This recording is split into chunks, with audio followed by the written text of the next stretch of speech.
Eh, Oke, jadi teman-teman kita lanjut ya dari pembahasan di WA tentang kepribadian seorang Muslim gitu. Jadi mungkin teman-teman di sini mungkin masih ada persepsi yang salah terhadap apa sih sebenarnya kepribadian Muslim itu. Mungkin teman-teman di sini ada yang berpikiran bahwa kepribadian di Muslim yang benar-benar adalah yang sering sholat atau yang sering ngaji. Tapi sebenarnya kepribadian Muslim adalah kepribadian yang sekiranya itu bersangkutan dengan Al-Quran. Jadi kepribadian itu sesuai dengan apa yang telah diajarkan oleh Rasulullah dan apa yang ada di dalam Al-Quran. Mungkin dari teman-teman di sini ada yang bisa nyebutin 10 kepribadian Muslim yang telah ditentukan. Oke, yang pertama. Yang pertama itu ada salimul akidah atau akidah yang lurus. Jadi akidah yang lurus itu adalah akidah yang tidak ada keraguan akan keesaan Allah dan kesetikaan.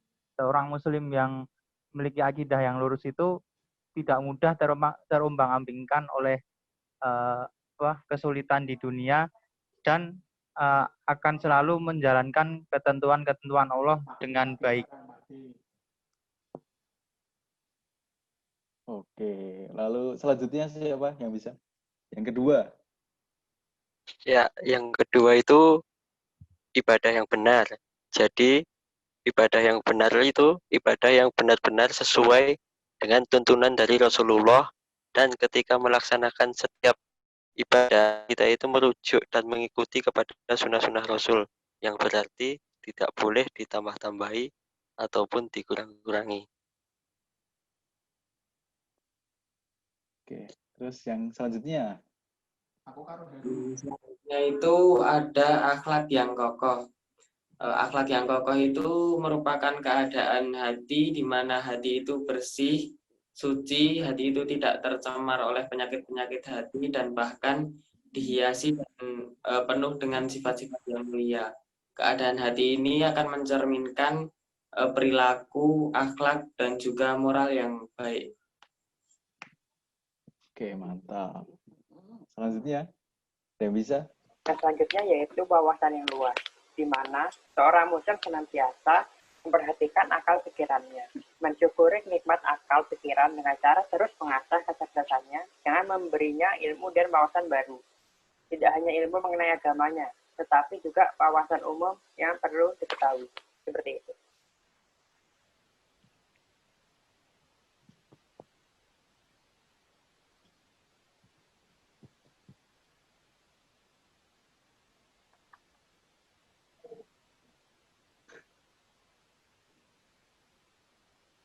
Selanjutnya. Yang kemudian itu yang kelima, ada jasmani yang kuat. Seorang Muslim senantiasa menjaga tubuhnya itu agar selalu tetap sehat dan bugar. Membiasakan pola hidup sehat dengan berolahraga, saling menjaga makanan, pola teratur dalam tidur juga. Itu hal yang penting karena dengan tubuh yang sehat, bugar, dan kuat itu akan lebih mudah menjalankan ibadah dengan lebih baik. Seperti itu. Oke, mantap.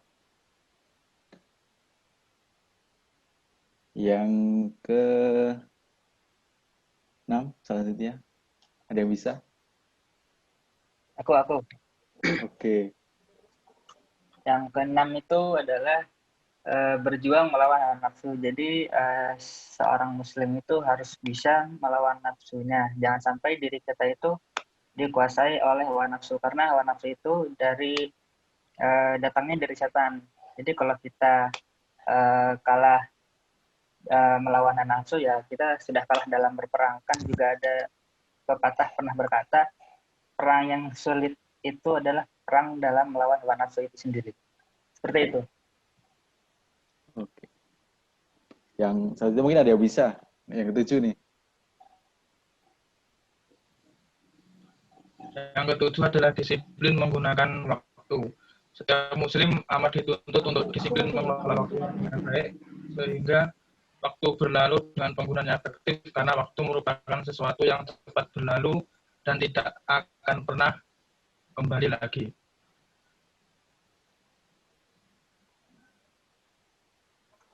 Mantap.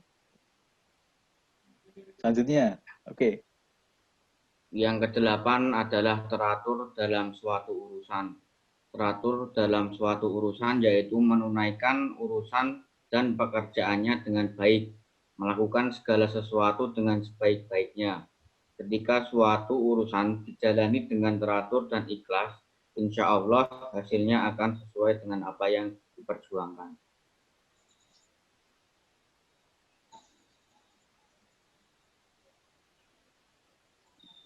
Mungkin ada yang bisa. Apa, Bu? Yang ke-9, memiliki kemampuan usaha sendiri atau mandiri. Seorang muslim senantiasa berusaha untuk bisa mandiri. Karena kita tahu bahwa tangan di atas lebih baik daripada tangan di bawah. Untuk ia pun giat bekerja agar bisa memenuhi kebutuhan ekonominya dan bisa berinfak di jalan Allah. Oke, yang terakhir nih, yang 10. Nah, yang terakhir itu ada bermanfaat bagi orang lain. Bermanfaat bagi orang itu, seorang muslim itu harus bermanfaat bagi masyarakat dan berkontribusi dengan segala kelebihan yang ia miliki. Berupaya semaksimal untuk bisa bermanfaat dan mengambil peran yang baik dalam masyarakat. Misalnya saling tolong-menolong, membantu yang kesusahan, dan lainnya. Begitu, Mas. Oke, alhamdulillah ternyata di sini insya Allah udah paham semua terhadap 10 ciri kepribadian Muslim. Seperti itu. Mungkin aku ini aja. Jadi di setiap kepribadian Muslim itu ada dalil-dalilnya. Contohnya seperti akidah yang lurus, salimul akidah. Salimul akidah itu dicontohkan dalilnya adalah surat Al-An'am ayat 162, yaitu Qul inna sholati wa nusuki wa mahyaya wa mamati lillahi rabbil alamin.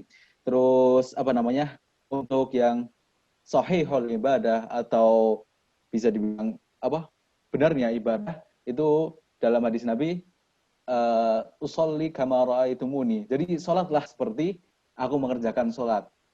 Terus dalam kita mempraktekkan kepribadian Muslim ini, kita juga harus konsisten. Jadi tidak boleh terputus-putus, dan kita juga harus bersemangat dalam menunaikan. Seperti dalil di dalam surat Al-Ankabut ayat 69, walladzina jahadu fina lanahdiyannahum subulana wa innallaha lama'al muhsinin. Artinya itu, dan orang-orang yang berjihad untuk mencari keridhaan kami, maksudnya keridhaan Allah, benar-benar akan kami tunjukkan kepada mereka jalan-jalan kami. Dan sesungguhnya Allah benar-benar bersama orang yang berbuat baik. Mungkin teman-teman di sini terima kasih atas waktunya. Semoga kita semua bisa istiqomah lah untuk melaksanakan atau mempraktikkan 10 kepribadian Muslim tersebut. Dari saya mungkin cukup. Kalau misalnya ada kekurangan, saya mohon maaf. Assalamualaikum warahmatullahi wabarakatuh. Waalaikumsalam warahmatullahi wabarakatuh. Terima kasih kepada Bapak Mentor